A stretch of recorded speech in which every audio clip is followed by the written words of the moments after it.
Hello guys, may Hong Kong MX biscuits ni guys. Ay, bakit hindi mabuksan? Nabuksan ko naman sana to kahapon. Ayan guys, oh, binuksan ko na to kahapon. Kinain namin, tapos hindi ko pa na-videohan. Kasi late na, nakalimutan eh.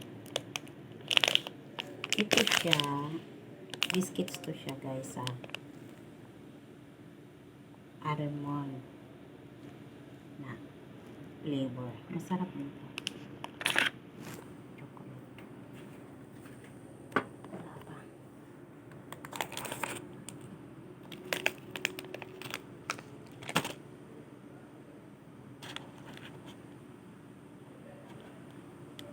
Original.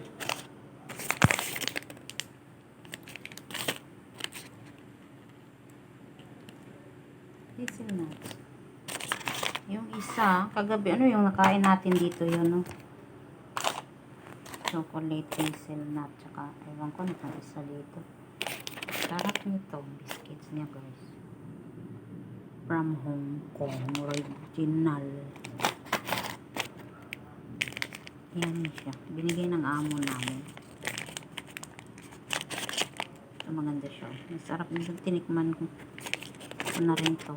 Pero ito siya dark chocolate, medium mapait kasi chocolate, dark chocolate talaga siya.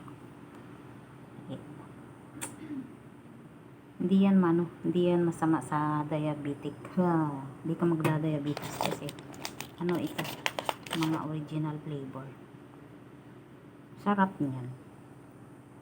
Kaso ngayon lang kami reflex ko lang. Bye bye.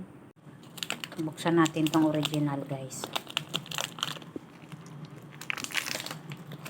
Tingnan natin. Kasi ito nakain ko na chocolate. Ito di pa. Ito muna original. Ito siya oh.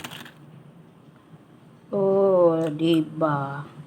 With almonds. Tikman natin.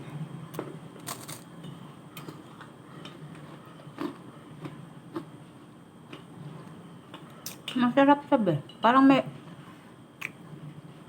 may tart sa taas.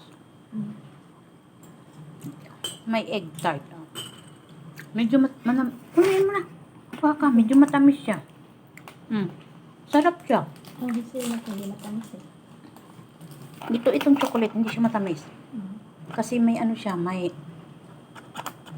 dark chocolate siya. Itong hazelnut, di ko pa natikman. Ito lang ito. Sarap. Yummy. Binigay ng amo namin, guys. Tutyal yan. Tutyal galing Hong Kong. Yummy. Bye-bye.